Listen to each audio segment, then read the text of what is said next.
How much are you making now purely on video games, FBA, eBay, etc.? Okay, we're just opening right up with that. Folks, some of you astute observers may realize that we're not in the regular office right now. That's because we actually have definitely not moved already, but that content hasn't come out on the main channel, so also the ReXP sale content hasn't come out yet, but I don't like to do stuff non-chronologically.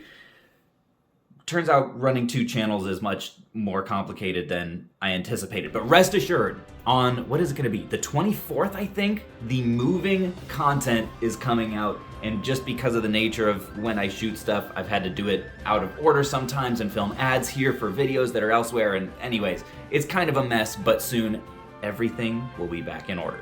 Long story short, I had our video game reseller Discord ask me a bunch of questions and I have to answer honestly. The first one, right out the gate, is how much are you making on purely video games, FBA, eBay, etc.? Have sales increased, stabilized, or decreased? And I think what that's in reference to is that over the course of my career, I've done a lot more, like a larger chunk of my revenue has been eBay and eBay adjacent businesses. And so the question is, how have my actual hard video game sales stacked up to that? And I was curious about the answer, so I went ahead and calculated my eBay, Whatnot, and Amazon numbers for year to date.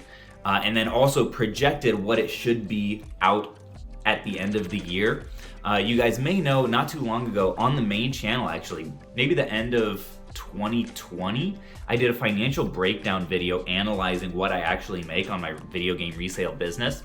So if you're interested in that, check that out. I may do another one of those on this channel at some point, just like a financial breakdown of after fees, after shipping, gas, taxes, everything that goes into it, paying Spanky, supplies, all that stuff. What am I actually netting on my resale business? Because this is just the flashy gross numbers. But so far this year on eBay, it looks like $75,292.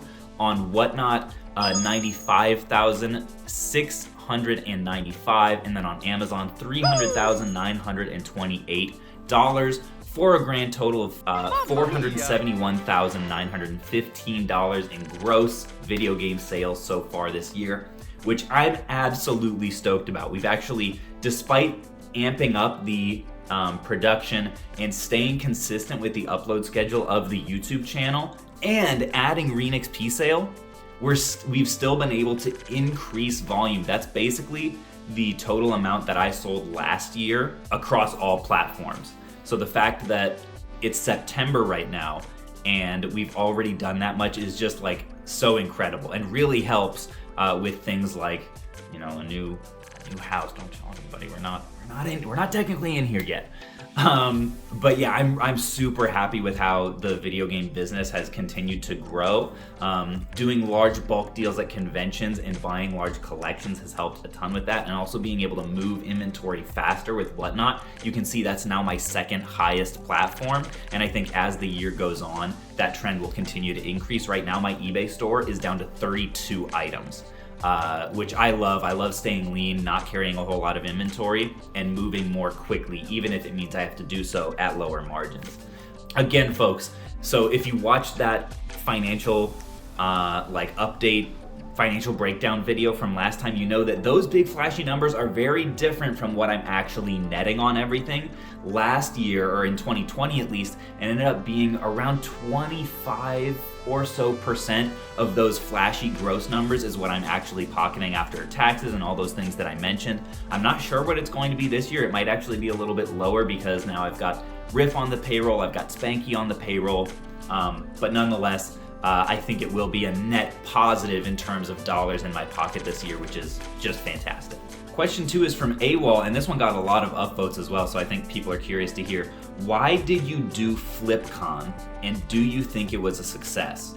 And then he's got a couple other questions as well, but I'll start with that first one. I did Flipcon because reselling in general can be a very insular and kind of lonely career, and honestly, there aren't that many reseller events out there to go to and just, you know, shake hands, touch grass, as they say.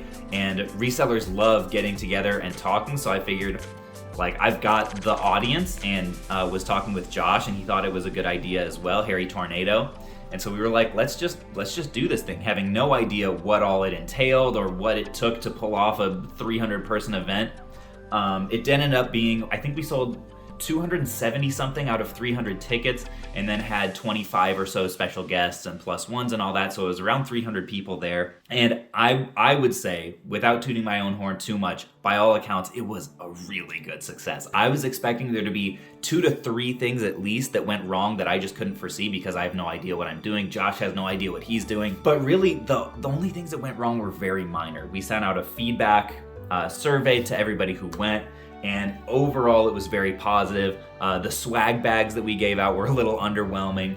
People were a little bit not upset, but disappointed that there wasn't coffee in the afternoon as well as the morning. But those were like, that was kind of the general level of the complaints, and to me, that's a huge win, having 200 plus really satisfied customers. And it was just so fun. Like, just the environment was really electric. People were friendly. It was magnetic. It was a super fun 2 days. At the end of it, everyone was asking us, are you going to do this again? My answer, and this is another little bit of honesty for you guys, through the last 9 to 10 months, I loved Flipcon. I thought Flipcon was seriously a highlight of my entire year. The planning, I did not dig as much. I found that with everything else, with the other business aspects that I'm trying to juggle between the channel and the Discord and the other channel and the reselling business, it was taking away. It was a really good thing that was taking away from great things. And those are the kinds of decisions that you have to make, especially as an entrepreneur.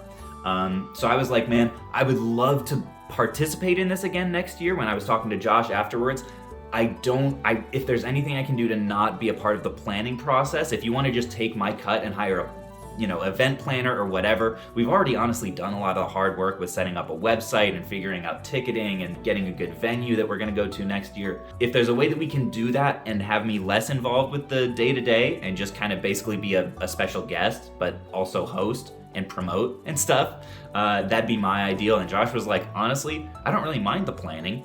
So let's just do that, and I'll just pay you, as a speaker essentially, rather than like a percentage of the overall profit. And I was like, score! This is fantastic. Best of both worlds for me. I still get to go and be a part of this event that I loved so much. And also this next year, I won't have to take away from the things that, demand the most of my attention. So AWOL, I would say, was a really great success, and I'm stoked to do it again next year. I'll try to let you guys know, especially in the Discord first, when tickets go on sale before they go to the public, because I think we will have a lot of people that went this last year that will repurchase again immediately based on the feedback that I got. Next question from AWOL: why do you like doing YouTube so much? YouTube is very analytical and creative at the same time, and so it's very satisfying to put out something that you're really proud of and just see people respond to it. It can be dangerous, to be honest, also, when your paycheck is dependent upon your creative output. That's sort of a tough paradox for every creator, but man, I love it. I'm gonna keep doing it as long as it's feasible, as long as it's not distracting me from doing things that actually make money if it gets to that point. And if you could/had to fight one other YouTuber, who would it be? The first people that come to mind obviously are like other people in the niche, like Retro Rick or Chase After the Right Price, or like another reseller like Josh. The problem is, I think when you're fighting someone, you want to have some level of genuine beef with them. You can't just really like them as a person, or else I think it would be harder for me to get to that place of I actually want to punch you enough to not get punched. Also, if you can't tell, I've never been in a fight before. So, in the purely theoretical world, I'd probably pick some larger YouTuber that I just don't like as much anymore. Maybe an Ethan from H3, because I don't like the podcast as much as I liked his videos. That's kind of a lame beef to generate, and also I would be punching way above my weight class in terms of clout. But I guess that would be my answer, because I don't think it would be super entertaining for me to box a friend. I don't know. It'd be weird. Shot out of the cannon. Oprah, Barbara Walters, and your wife. F1, marry one, kill one. Jeez, Kel. Oh my gosh. Just kidding. Okay. If the growth of the channel continues, will you slowly phase out reselling or try to scale back a bit to focus more on YouTube? That's a great question.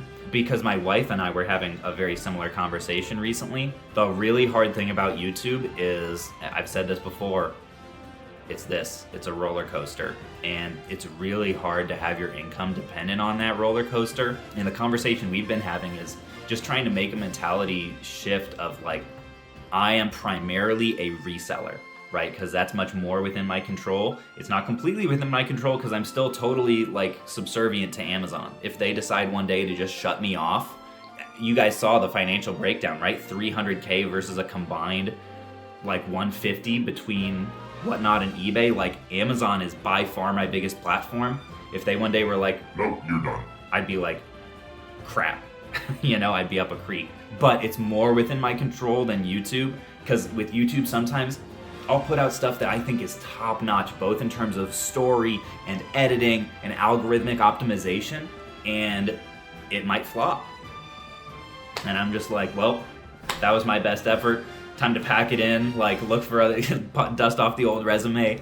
YouTube is very beyond my control. So far, I've been really lucky and have struck a chord with some people with both the collecting series and the reseller content. But Kel, to answer your question, the YouTube channel could go to like 10 times what it's doing now, and I don't think I'd be able to ever let go of reselling, partly because like that's what my channel is about. It's what I love teaching people to do, and partly because that's just a much more predictable revenue stream that I want to kind of be my bedrock. If YouTube went down the tubes, I think I would still do it, just because I love it, honestly. Like I love teaching people, I love documenting what I'm doing, I love just having basically a digital album of my experiences, but I would focus more on reselling for generating revenue if that went down. Hope that's helpful. The Pick Is In said, I noticed your YouTube channel has made a shift. When I first started watching, there was more RA specifically from pawn shops. That means retail arbitrage, buying low, selling high from retail stores. Pawn shops is not technically RA, I don't think, because it's not new products, but anyway. Now it feels like more of a collection channel with notes of reseller. Was this strategic? And this one actually had the most upvotes of any question, so I think people are interested to hear. Am I strategically shifting my content to cater more towards collectors? I think this last month was disproportionately collector heavy because August was only the PlayStation project, right? Like that was a collecting series and it was the only thing I posted in August. September is actually going to flip more to the reseller side. I've got various like game hunting for resale vlogs, a few like convention videos. There's some like random challenges and stuff. Like I did the one that you guys already saw of giving away a GameCube game, but on the whole, this month is going to be more reseller heavy again. And what you can expect in the channel is kind of an equal balance, I hope, of videos about doing deals specifically for resale and then videos about building a collection. I've got one collection series that is going to start probably in October that I can't even tell you how excited I am for it. Probably more so than either the PlayStation project or the GameCube Gambit. And I hope that it goes on for a long time. But that said, the GameCube Gambit was kind of an accident. Like it wasn't strategic at all of like, I want to start to like make more collecting heavy content. In fact, I was actually resistant to that for a long time, mostly because I would see people in the collecting community. They were definitely the most hateful on a lot of my videos of flipping video games, saying like, you're not a real gamer, you don't actually care about collecting, you don't care about video games, you're just here to make money. And I very much resisted the idea that like flipping games in itself isn't a valid hobby, which is what I think a lot of those people believed. So I didn't want to lean into the side of myself that does love collecting and playing video games, kind of out of spite almost. But ultimately I was like, I'm gonna try this GameCube Gambit idea and see if it works. I just kind of threw it against the wall, and from the beginning it had a really solid reception. Like people seemed to really be resonating with it, and so I was like, all right, let's keep doing it. I was fully prepared to try like a few episodes of it and then cut it off if I needed to. But it's been what people have enjoyed more than anything in the channel, I think, because of the nature of, one, it's very satisfying to watch, and two, being able to see a long-term goal come to fruition over a long period in a series like that is just, I think it's a really good format. So you can definitely expect to see more of that. You can definitely expect to never stop seeing the reselling content as well as collecting videos do. like I said earlier, at my core, I'm a reseller. I'm not going to like just play the algorithm if collecting videos like, you know, are up here and reselling ones are down here. I want ultimately, the biggest reason that I have been able to produce as much for the channel as I have is because I'm just filming what I'm doing anyway, you know? So if I get to a point where I have to go out of my way to film something that I wouldn't already be doing for the business for every single video, I think I'm a lot more likely to get burnt out. So I'm gonna prioritize a more accurate glimpse at kind of what my reselling and collecting life looks like, even if ultimately in the long term, it means lower views. All right, reselling question here. For new FBA sellers, which is better for building a business? And which is better for scaling? New video games, used video games, or consoles? And then it has another question later on. I would say, honestly, my best advice is just try all three and see what you like. I would say new video games are much more difficult to source consistently. You definitely, because where are you gonna get them? Like distributors, you can form relationships with distributors who get them from manufacturers, but I haven't found any way to do that and sell them at scale where you're not losing more on fees than you actually paid for the game. So if you can find enough new games with like maybe retail arbitrage, clearance sections, whatever, more power to you. I personally can't, so used is the only option, and I like going with games rather than consoles because they're less work, but there's also more opportunity in consoles because a lot of places like pawn shops don't necessarily want to deal with them as much, especially the older consoles. So I would try them both out, see what you like better, and just kind of go from there. How do you deal with suspected IP complaints, high price errors, and authenticity complaints? That might be a whole different video. Yeah, I think that's a more niche crowd that's interested in that, so I might save that for another video or for a Discord live Q&A, which, by the way, folks, if you don't know, we do those in the Discord about once a month or so, maybe every 3 weeks. There's like 15 people in there, and you know, we just hang out and I answer questions. Nerd Nation says, would you do as many lower ROI percentage-wise deals without your YouTube, i.e. buying at 100 and selling for 180? That's a fantastic question, and this one got a decent number of upvotes as well. Because I have talked to people in the reseller YouTube space that will go to a yard sale and decrease their standards a little bit because they know that it's going to make for a better YouTube video if they're buying more.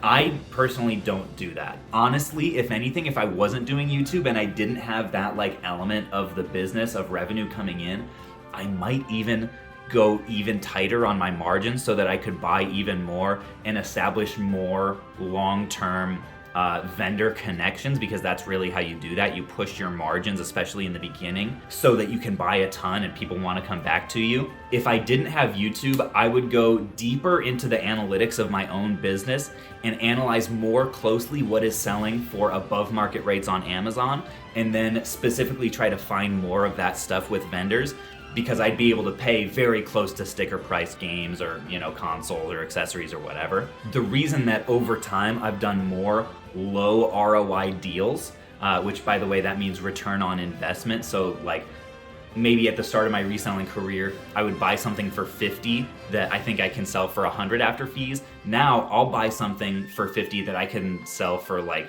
70 after fees if I know that it will sell the week that it hits the warehouse. And the reason I've had an increased tolerance for lower margins over time is not actually because of the YouTube channel, because I'm looking for more stuff to buy for content, but rather because cash flow has become less and less of an issue over time. So if I can make a guaranteed 20 bucks on 50, it's kind of like, why not if it's not going to take me very long? Whereas before, earlier in the life of the business, I would have to factor in, okay, what else could I potentially spend this money on? I'm really fortunate at this point to not really have to ask that question, because I haven't gotten to the end of my checking account in quite some time. Natamore says, what are some things that you are excited about reselling wise now that you have your new house? What new house? This is definitely my old house that I'm still filming in chronologically. Some things that I'm excited about. I love optimizing stuff, dude. Like, I just love the joy that I got from creating a new shipping station with everything within arm's reach, from bubble wrap to supplies to boxes to like bubble mailers. I got so much joy out of that, and I'm really excited to do more of that. I'm really excited to create a new game room, which I've never been able to have before because we just never had the space for it, and just have people down there and have sick like Switch game nights or like retro game nights or stuff like that. Although this, you said reselling wise. So yeah, just optimizing the flow of everything that happens. So like now we have a designated space, and this is again something that I'm gonna talk about in the videos on the 24th and the 26th. I think that's when it's happening. This is my fancy list. Yeah, the 24th is when Moving Vid comes out. But I'm really excited to have designated spaces for this is incoming, this is supplies, this is shipping stuff, this is stuff that needs to go to FBA, this is where we put packages to go to USPS. Like I love optimizing stuff, and that's what I'm most excited for right now. Illadope asks, what do you do outside video game stuff and reselling? Like if you had to stop today, what would you try and get into? Honestly, I'd probably try to get another job in the creator space, like either trying to hook creators up with like ad deals, or ideally, if I could get a job at YouTube, consulting with other like smaller to mid-sized channels and helping them grow and figure out like areas that they're struggling and things to improve on. Like my analytical and creative nature that I was talking about earlier would, I think, get a lot of joy out of helping people with that. And actually there are a lot of like newer video game related creators that I've, anytime I can possibly like get them to listen, I'll be like, hey, you want to talk about YouTube? Like, do you want to hear some of my like best advice, or like, do you want to roast each other's channels? Learn from each other. That's one of my favorite things to do, just in general. So if I could do that for a career, I think that would be a lot of fun. Batical asks, do you plan to make a game room at the new house or collect some interesting promo items to decorate the workroom/house? I kind of already answered that. Yes, the game room is top of mind for me right now, and I'm really excited what's going to come of it. In terms of promo items, I've thought about, so long term I would love to get an arcade cab in the basement for the half of the basement that's going to be designated as a game room. But I've considered, like, what if instead of an arcade cab I actually had like a kiosk, like a store display for a console? That'd be pretty compelling as well. Although I'm kind of still leaning towards arcade because I feel like that gives a little bit more variety if I already have a good number of consoles set up. But anyway, that's where my mind is, and I'm so excited for the potential game room in the half of the basement that's not dedicated to Phoenix resale. And folks, our last question of the day from LA Latrush. Are there any categories you won't sell in, and why? I'm guessing what you mean is don't sell in, because like won't sell in, I don't know if that's like morally or ethically. If that's the question, not really. But there are tons of categories that I just don't touch in reselling. I mean, jewelry, antiques, car stuff, sports equipment for the most part, like clothing, hate clothing. Furniture, way too big. There's a million different niches that like you could make 6 figures a year net just becoming an expert in that. Sports cards, Pokemon cards. Like people make their full incomes and really good incomes in every single one of those niches if you wanted to try them out. I just don't, because video games so far has worked for me. Sometimes people will ask me if video games dried up, or if like everything went digital, or if the market just wasn't what it used to be, what would you do? And the answer is I would pivot. I'd find one of those other niches that I kind of enjoy, and I would go deep in it, and or maybe I would try another channel or something like that. But like the biggest strength of full-time resellers, or any resellers at all, is the ability to identify what is not working and be unemotional and pivot to something that does work. So that's definitely my approach and what I would do given that situation. Folks, let me know if you enjoyed this honest Q&A type of video. Maybe I'll open it up for, the broader Renix P-Sale fan base. Maybe I'll make a, community post about it or something like that, and you guys can submit your questions that way. Thanks a bunch to the Discord for supplying me with those. If you're a video game reseller and you're looking to go deeper into that world, the Discord is the best tool that I have to offer for that. And the first couple weeks are free if you want to try it out. The link will be in the description. Peace.